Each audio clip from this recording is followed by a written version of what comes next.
پنجابی کی کہاوت ہے کہ 12 برس بعد روڑی یعنی کچرے کی بھی سنی جاتی ہے۔ چنانچہ برسہ برس سے زبوں حالی کا شکار ملک کے محکمہ ڈاک کی بھی سنی گئی ہے، جو پاکستان پوسٹ کہلاتا ہے۔ اب پاکستان پوسٹ کو جدید خطوط پر سوار کرنے کے لیے 6.5 ارب روپے سے زیادہ کی لاگت سے ایک بڑے ڈیجیٹل اوورہال کے منصوبے کی منظوری دے دی گئی ہے۔ وزارت خزانہ کی سینٹرل ڈیولپمنٹ ورکنگ پارٹی نے automation of post office project کی منظوری دی ہے، جس کا مقصد ملک بھر میں پوسٹل سروسز کو جدید بنانا ہے۔ اس منصوبے کی لاگت کا تخمینہ 6 ارب 64 کروڑ 40 لاکھ روپے لگایا گیا ہے، جس کے لیے export and import bank of Korea مالی اعانت فراہم کرے گا۔ اس پروجیکٹ سے ملک بھر میں 2761 ڈاک خانوں کو ڈیجیٹل بنایا جائے گا، مالی خدمات کو اپ گریڈ کیا جائے گا اور ساتھ ہی ہر طرح کی پوسٹل سروسز کا معیار بہتر بنایا جائے گا۔ پوسٹل حکام کے مطابق یہ منصوبہ پاکستان پوسٹ کو کئی برسوں سے گرتی ہوئی آمدنی سے نکال کر ایک منافع بخش خدماتی کاروبار میں تبدیل کرنے کے لیے ڈیزائن کیا گیا ہے۔ ادارے کو حالیہ برسوں میں اپنی آمدنی میں 65% کمی کا سامنا کرنا پڑا ہے،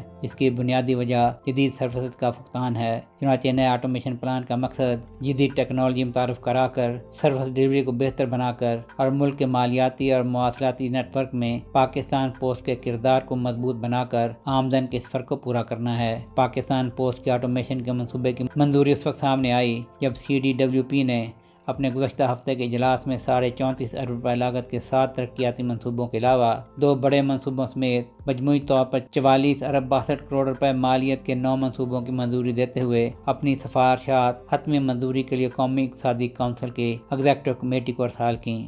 سہیل شہریار، پاک ترک نیوز۔